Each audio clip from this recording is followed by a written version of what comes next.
Hello students, welcome to my channel. आइए आज हम डेटा हैंडलिंग का चेक योर प्रोग्रेस सॉल्व करते हैं। तो हमारा फर्स्ट क्वेश्चन है, इसमें state whether the following statement is true और फॉल्स, जस्टिफाई योर आंसर। ठीक है, स्टेटमेंट है the median is always one of the numbers in a data. मतलब ये कह रहा है कि जो आपको डेटा दिया गया है उसमें से है ना कोई एक नंबर मीडियन होता है। ये ट्रू है या फॉल्स? ठीक है, तो क्लियर है ये फॉल्स कहलाएगा, क्योंकि जो डेटा हमारा है अगर वो ऑड नंबर में है तब तो ये आंसर सही होगा, स्टेटमेंट सही होगा। बट जब इवन में आता है तो ये रॉन्ग हो जाता है। क्यों? ये तो अभी हमने अभी जस्ट पढ़ा है। तो आइए इसे हम लिख लेते हैं कि कैसे ये फॉल्स है। क्लियर? तो हम लिखेंगे false because if the number of observation, ठीक है, because if the number of observation is even, ठीक है, then the statement may be fall. ठीक है, इसका अब हम एग्जाम्पल भी दे देते हैं जिससे कि और अच्छे से क्लियर हो जाएगा इसमें, है ना। तो एग्जाम्पल में हम लिख लेते हैं इन द डेटा। ठीक है, आप कोई भी नंबर ले सकते हो। मैं यहाँ 5 6 नंबर ले रही हूँ, 1 2 3 4 5 एंड 6। ये हमारा डेटा है। तो ये है ना, ये डेटा 1 2 3 4 5 6। तो कितने हैं ये? 1 2 3 6 है, इवन नंबर है। तो इसमें मीडियन क्या होगा हमारा? तो in the data 1 2 3 4 5 6 median equal to, अब देखिए हमने क्या पढ़ा था कि इवन नंबर होगा, है ना। तो मीडियन हम कैसे निकालते हैं? जो सेंटर का 2 नंबर, इवन नंबर कैसे निकालेंगे? बीच का नंबर हम पहले निकाल लेते हैं। देखिए इधर से 1 छोड़ दिया, इधर लास्ट से 1 छोड़ देंगे, फिर सेकेंड नंबर इधर से छोड़ दिया, इधर से सेकेंड छोड़ दिया हमने। तो बीच में हमारा क्या बचा? 3 और 4। ठीक है, तो मिडल का 3 और 4 हो गया। तो हम यही लिख लेंगे 3 + 4 / 2 से डिवाइड करने हैं। तो 4 3 7 हो गए, 7/2। अब हम 2 से 7 को डिवाइड करेंगे तो ये हो जाएगा 2 3 = 6 एंड 1.5। ठीक है, तो 3.5 ये हमारा क्या हो गया? मीडियन हो गया। ठीक है, तो लिख लेंगे 3.5 which is not a number in the given data. ठीक है, ये जो डेटा दिया है इसमें ये नंबर है 3.5 नहीं है, तो ये स्टेटमेंट हमारा फॉल्स होगा। तो ये हमारा आंसर हो गया। इसके साथ आप और का भी लिख सकते हो इसी में। जैसे हम लिख सकते हैं हाउ एवर का मतलब होता है जबकि, है ना। How ever if the number of observation, है ना, अब number of observation is odd. जबकि यदि नंबर ऑफ ऑब्जर्वेशन क्या होगा? ऑड होगा, है ना। तो क्या होगा? तब गिवन स्टेटमेंट ट्रू होगा। तो लिख लेंगे हम then the given statement is true. Clear? Data याद, ये हमेशा आप याद रखना, अगर डेटा का ऑब्जर्वेशन हमारा ऑड है तो ये स्टेटमेंट ट्रू होगा। इवन है तो इवन में अलग नंबर आता है। ठीक है, ऑड होता है तो जो डेटा है उसी में से एक नंबर हमारा होगा इसका आंसर, है ना। तो अब आप समझ गए क्वेश्चन 1 कैसे हो गया। चलिए अब क्वेश्चन 2 सॉल्व कर लेते हैं। तो क्वेश्चन 2 है marks obtained by 5 students of class 7th in quarterly and half yearly examination. ठीक है, क्वार्टरली और हाफ ईयरली एग्जामिनेशन का मार्क्स दिए हुआ है इन मैथमेटिक्स मैथ का। Out of 25 are given below. ठीक है, टोटल 25 मार्क्स का एग्जाम है। 25 में से मार्क्स हमें दिए हुए हैं quarterly and half yearly examination के। तो यहाँ देखिए स्टूडेंट्स के नेम दिए हुए हैं, आशीष, अरुण, कविश, माया एंड रीता। ये क्वार्टरली के मार्क्स एंड ये हाफ ईयरली के मार्क्स दिए हैं। ठीक है, represent the above data bye a bar graph and answer the following question. तो सबसे पहले हमें ये जो डेटा हमें है इसके दिए हुए हैं, इसके लिए बार ग्राफ बनाने हैं एंड देन इन दोनों क्वेश्चंस के आंसर देने हमें, है ना। तो आइए पहले हम बार ग्राफ बना लेते हैं। तो यहाँ मैंने एक ग्राफ बना लिया है, X axis, Y axis and this one is origin. ठीक है, मैंने यहाँ बच्चों के नाम से लिख लिए हैं, आशीष, अरुण, कविश, माया एंड रीता। ये स्टूडेंट्स हैं, तो हम यहाँ लिख लेते हैं स्टूडेंट्स। ठीक है, ये मार्क्स हैं, तो इधर मार्क्स लिख लेंगे। क्लियर। अब यहाँ हमें आशीष, फर्स्ट आशीष है, तो इसका हम क्वार्टरली मार्क्स देख लेते हैं। तो क्वार्टरली में 8 मार्क्स आए हैं इसे, तो देखिए सॉरी क्वार्टरली में 10 मार्क्स हैं। ठीक है, तो हम 10 कहाँ जाएगा, ये हमारा 8 है एंड 12। अच्छा एक चीज़ और, स्केल मैंने लिया है 1 unit height equal to 4 marks. ठीक है, 4 मार्क्स का डिफरेंस मैंने रखा सब में। तो 1 यूनिट हाइट 4 मार्क्स यहाँ टी। ठीक है, तो देखिए अब हमें आशीष का क्वार्टरली में 10 मार्क्स आए हैं, तो 10 हम कहाँ जाएंगे, यहाँ देखिए 8 है और ये 12, तो 8, 9, 10, 11, 12, यानी कि इसे 4 पार्ट में डिवाइड कर देंगे तो 10 कहाँ आएगा। तो मान लीजिए ये 8, ये 9, 8, 9, 10, ये हमारा 10 है। ठीक है, तो 11, 12 मतलब इक्वल पार्ट्स में डिवाइड कर देंगे और ग्राफ पेपर पे आप जो लाइनिंग होती है उसे काउंट करके करोगे। ठीक है, तो मान लीजिए ये हमारा 10 है, तो इसके सामने तो ये 10 पर आ गया, तो अब हम 10 से एक लाइन खींच लेते हैं, ले लेते हैं आशीष का के क्वार्टरली एग्जाम के लिए। ठीक है, तो ये क्वार्टरली के लिए मैंने ले लिया। ठीक है, अब यहीं पे हम हाफ ईयरली का मार्क्स देख लेते हैं। तो हाफ ईयरली में 15 मार्क्स आए हैं, तो देखिए यहाँ 16 है, तो 16 से हल्का सा नीचे 15 आएगा यहाँ पे। तो यहाँ पे हम थोड़ा सा नीचे मान लीजिए यहाँ पे ये 15 मार्क्स है। ठीक है, तो इसी लाइन को हम ऊपर ले जाएंगे, तो ये हमारा 15 पे आ गया। ठीक है, तो ये हाफ ईयरली का एग्जाम, ये क्वार्टरली का। तो इसे आप 2 कलर से भी कर सकते हैं। जब 2 कलर्स करना तो दोनों कलर में आप, जैसे मान लो एक रेड है तो रेड, यहाँ पे रेड लाइनिंग बॉक्स बनाकर उसे क्वार्टरली लिख दो या हाफ ईयरली, जो मर्जी वैसे कर सकते हो। अगर ब्लैक ले रहे हो तो ब्लैक का नाम लिख देंगे, मैं यहाँ इसी के अंदर लिख दे रही हूँ। ठीक है, तो ये क्वार्टरली का QUAR क्वार्टरली शॉर्ट में। ठीक है, तो ये क्वार्टरली का हो गया एंड ये हाफ ईयरली के मार्क्स हैं, हाफ ईयरली। क्लियर, दोनों अलग अलग हो गए। अब अरुण का मार्क्स देखते हैं। तो अरुण को क्वार्टरली में मार्क्स आए हैं 15, तो हम 15 पे ले लेंगे, तो ये भी इसी के इक्वल है। तो देखिए यहाँ 15, तो 15 पे एक हम पहले बना लेते हैं, ड्रॉ कर लेते हैं, यहाँ अरुण का यहाँ से कर लेते हैं। ठीक है, ये मान लीजिए 15 पे है एंड इसके हाफ ईयरली में है 18, तो 16 यहाँ है, 17, 18, 19, 20, यानी कि सेंटर में 18 आ रहा है।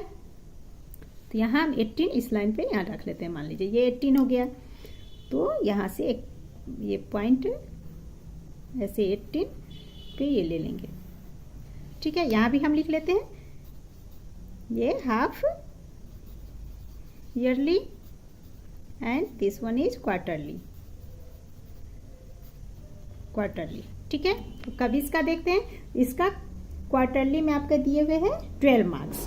ठीक है, तो 12 यहाँ है इस लाइन पे, तो यहाँ पे 12, तो एक 12 पे हम बना लेंगे। अब एंड हाफ ईयरली में इसके मार्क्स हैं 16, तो ये 16 है, तो ये 16 पे आ जाएगा। अब इसे बड़ा करके 16। ठीक है, अगेन इसमें हम लिख लेते हैं ये आपका क्वार्टरली का है and this one is half yearly. ठीक है, हाफ ईयरली। अब माया का देख लेते हैं। तो माया के क्वार्टरली में 21 मार्क्स है, ये 21, इससे हल्का सा ऊपर माया का 21, मान लीजिए ये सेंटर से नीचे आएगा ये। ठीक है, तो यहाँ पे 21 हल्का सा नीचे ही लेंगे, ये मान लीजिए 21 है। ठीक है, अगेन ये क्वार्टरली का है। ठीक है, अब इसके हाफ ईयरली में 20 मार्क्स हैं, तो 20 ये रहा हमारा, तो ये हमारा 20 का आ गया। ठीक है, इसमें हम लिख लेंगे हाफ ईयरली, ये हाफ ईयरली के हैं। क्लियर। अब रीता का बच गया, तो इसके है क्वार्टरली में 9 मार्क्स, तो 8 यहाँ, 8 से ऊपर 9 का आ जाएगा, तो ये मान लीजिए 9 है। तो यहाँ पे हम 9 का खींच लेंगे लाइन, ये 9 का लाइन हमने ले लिया एक। एंड हाफ ईयरली में इसके 15 मार्क्स हैं, तो ये 12 यहाँ, 5 16, तो इससे लाइन से नीचे ये हमारा मान लीजिए 16 है, ठीक है। तो इसे यहाँ तक ले लेंगे, तो ये 16 के आगे हमारे। तो इस तरह से हमारा बार ग्राफ कंप्लीट हो गया। ये क्वार्टरली, इसमें Q for quarterly, half yearly, ठीक है। तो हमारा बार ग्राफ कंप्लीट हो गया। चलिए अब हम इसमें आगे इससे रिलेटेड क्वेश्चन देखते हैं। तो फर्स्ट क्वेश्चन कह रहा है, do you see any improvement, justify your answer. And second है, who has not done better, ठीक है। तो पहले फर्स्ट हम देखते हैं कि आप इसमें क्या इंप्रूवमेंट देख रहे हो। जो बार ग्राफ हमने बनाया उसमें इंप्रूवमेंट क्या है, मार्क्स में इंप्रूवमेंट, बार ग्राफ में नहीं, मार्क्स में क्या इंप्रूवमेंट है। तो ये देखिए मार्क्स यहाँ है, जिसे हम बार ग्राफ में देखते हैं तो ईजी हो। तो देखिए बार ग्राफ में हम क्या देखते हैं, क्वार्टरली का exam and half yearly exam, ये दो एग्जाम है। और आप जैसा कि जानते ही हो कि क्वार्टरली एग्जाम हम पहले देते हैं, हाफ ईयरली उसके बाद देते हैं। इंप्रूवमेंट देखना हमें, है ना, तो पहले से ज़्यादा इंप्रूवमेंट है या नहीं। तो देखिए फर्स्ट आशीष का क्वार्टरली में से कितने मार्क्स आए, 10 हैं, है ना, एंड हाफ ईयरली में इसके बढ़ गए हैं। इसी तरह से अरुण का भी देखिए, क्वार्टरली में इसका यहाँ पे है ना, क्वार्टरली में इसके कम मार्क्स हैं एंड हाफ ईयरली में देखिए ग्राफ ऊपर चला गया है, ठीक है। कविश का भी क्वार्टरली में नीचे है ग्राफ एंड हाफ ईयरली का ग्राफ ऊपर चला गया है। अब माया का देखते हैं, माया का देखिए क्वार्टरली में तो ऊपर है ग्राफ, बट हाफ ईयरली में नीचे आए। इन तीनों का है ना बढ़ा है, हाफ ईयरली में ज़्यादा जा रहा है ग्राफ में। रीता का देखिए क्वार्टरली में कम, हाफ ईयरली में ज़्यादा, यानी कि आशीष, अरुण, कविश एंड रीता को हाफ ईयरली में ज़्यादा मार्क्स मिले हैं, क्वार्टरली में कम थे। फर्स्ट एग्जाम में कम मार्क्स थे, जब हाफ ईयरली पेपर हुआ तो इन चारों बच्चों ने अच्छे मार्क्स लिए हैं, ठीक है। एक माया का छोड़कर, है ना, माया के क्वार्टरली में ज़्यादा थे, हाफ ईयरली में मार्क्स कम गए, तो माया पीछे आई है। और जो बचे हुए हैं ये 3 बच्चे हैं, आशीष, अरुण, कविश एंड रीता, इनके मार्क्स में इम्प्रूवमेंट हुआ है। तो हम यही आंसर में लिख लेंगे। तो आइए अब हम आंसर लिख लेते हैं इसका। तो हम लिखेंगे यस, है ना, yes as all bars representing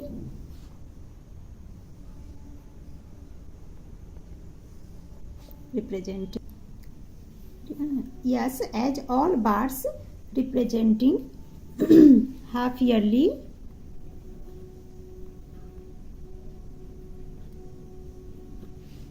ठीक है, क्लियर है। अच्छा नीचे लिख देती हूँ, रोक दिया, हाफ ईयरली मार्क्स, ठीक है। Yes as all bars representing half yearly marks are higher in all cases except 1, है ना, माया का पीछे है तो यही हम लिख लेंगे, ईयरली मार्क्स आर हायर, सबके मार्क्स हायर गए हैं, in all cases, her cases में, एक्सेप्ट 1, एक को छोड़कर। So here is an improvement, so here is an improvement, ठीक है। अब इसका सेकेंड पार्ट में क्वेश्चन में हमें पूछा जा रहा है, who has not done better, किसने अच्छा नहीं किया। तो क्लियर है, माया ने अच्छा नहीं किया, है ना, तो इसका सेकेंड का आंसर हम लिख लेंगे माया, ठीक है, माया ने अच्छा नहीं किया, क्लियर। चलिए अब नेक्स्ट क्वेश्चन 3 देखते हैं। तो थर्ड क्वेश्चन हमारा है, find the mean of the factors of 12, ठीक है। तो पहले हम मीन निकालेंगे, तो पहले हम फैक्टर्स ऑफ 12 लिख लेते हैं, फिर इसका हम मीन निकालेंगे। तो हम लिख लेते हैं फैक्टर्स ऑफ 12 इक्वल टू, तो 12 का फैक्टर क्या होता है, फैक्टर क्या होता है, तो सबसे पहले तो 1 सबका फैक्टर होता है, उसके बाद जिस जिस टेबल में 12 आते हैं वो हम लिखते हैं, वही होता है ना फैक्टर। तो 1 2 3 4 6 एंड 12 खुद, ठीक है। तो ये 12 के फैक्टर्स हैं। तो अब हम इसका मीन निकाल लेते हैं। तो हम लिखेंगे देयरफॉर मीन इक्वल टू, तो मीन का फॉर्मूला क्या होता है, क्या पढ़ा था हमने, सम ऑफ ऑल ऑब्जर्वेशन, ठीक है, all observation by number of observation, ठीक है, by total number of observation.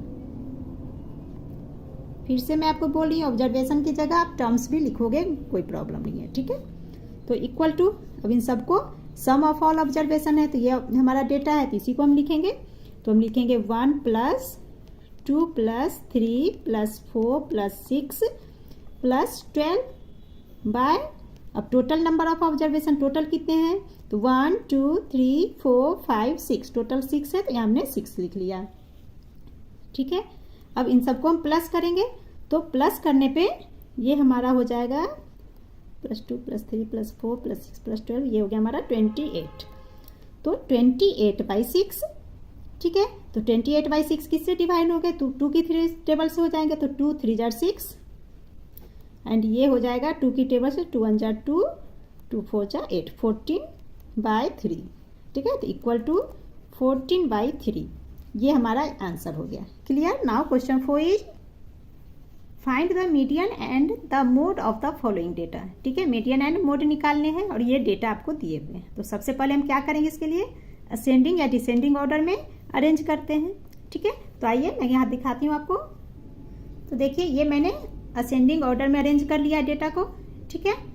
अब हम इसका पहले नंबर ऑफ ऑब्जर्वेशन देख लेते हैं कि कितने हैं। तो हम लिख लेंगे नंबर ऑफ ऑब्जर्वेशन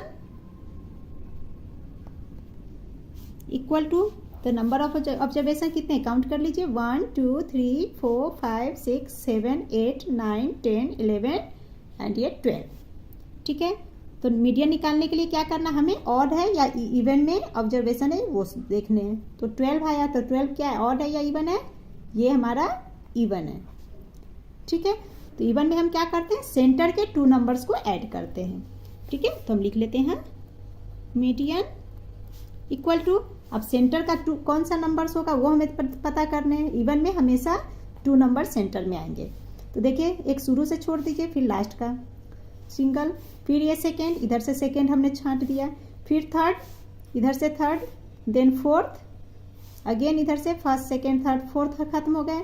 अब फिफ्थ, अगर नहीं समझ में आया आप पेंसिल से मार्क कर सकते हो, जैसे देखो 1 कट करा हमने, फिर सेकेंड दोनों साइड से, थर्ड, फोर्थ, फिफ्थ, अब देखिए सिक्स्थ में ये दोनों नंबर आ रहे हैं, इन दोनों को कट कर देंगे तो कुछ नहीं बचेगा, इसलिए ये बीच का है ना, ये बीच के 2 नंबर बच रहे हैं। आप ऐसे कर सकते हो पेंसिल से, बाद में रब कर देना, नो प्रॉब्लम, ठीक है। तो हमारे 13 एंड 14 ये सेंटर का है, तो हम क्या करेंगे, इन दोनों को प्लस एंड 2 से डिवाइड। तो मीडियन इक्वल टू 13 + 14/2। अब 13 + 14 कितने होंगे, तो ये हो गए हमारे 4 3 7 और 1 2, 27/2। अब 2 से 27 को हम डिवाइड करेंगे, है ना। तो 2 1 = 2, 2 3 = 6, 1 पे 0 आया, तो 2 5 = 10.5, ठीक है। तो मीडियन हमारा क्या हो गया, 13.5। क्लियर। अब हमें इसके मोड भी निकालने हैं, तो अब हम मोड निकाल लेते हैं। तो now mode of given data equal to, अब मोड ऑफ गिवन डेटा हम इसमें देख लेते हैं। और ये हमेशा याद रखना, आप जो मोड देखोगे या मीडियन काउंट हम करते कहाँ करेंगे, जो आप अरेंज करोगे उसमें से, है ना, क्वेश्चन में से नहीं देखना है, ठीक है। तो ये हमने अरेंज किया था, इसमें हम देखेंगे कि हमारा मोड कौन सा नंबर है। फर्स्ट मैं इसे रब कर देती हूँ, नहीं ये जो पेंसिल से हमने किया इसे मैंने रब कर दिया, ठीक है। तो क्लियर हो जाएगा साफ। अब यहाँ देखिए मोड ऑफ गिवन डेटा, तो मोड क्या होता है, जो ज़्यादा टाइम रिपीट हुआ है। तो कौन सा नंबर रिपीट दिख रहा है, देखिए 13 2 टाइम्स, 14 3 टाइम्स, 16 2 टाइम्स है। तो 14 हमारा 3 टाइम्स है, 14 रिपीट हुए हैं ज़्यादा टाइम्स, तो मोड क्या हो जाएगा हमारा 14। तो ये हमारा क्वेश्चन 4 का आंसर हो गया। Now question 5 is heights of 25 students are given below. यहाँ पे हमें हाइट सेंटीमीटर में दिया गया है, तो क्वेश्चन सॉल्व करने हैं what is the mode of their heights, इन हाइट्स का जो हाइट्स दिया गया है इसका मोड निकालना है, ओनली मोड निकालना है। तो यहीं से हम मोड निकाल लेते हैं। आप चाहो तो इसे असेंडिंग ऑर्डर में अरेंज करने के बाद भी निकाल सकते हो, या डायरेक्ट यहीं से हम चेक कर सकते हैं कि कौन सा नंबर रिपीट हुआ है मैक्सिमम टाइम्स।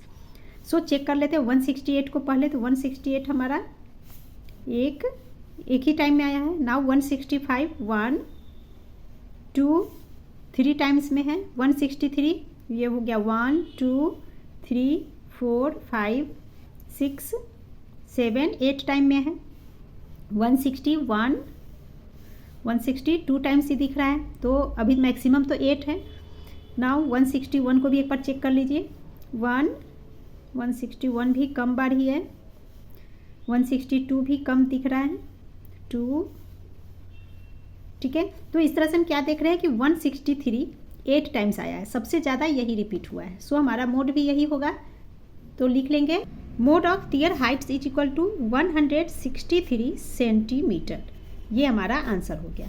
एंड इसी के साथ आपका चेक योर प्रोग्रेस कंप्लीट हो गया। Please like share and subscribe my channel. Thank you.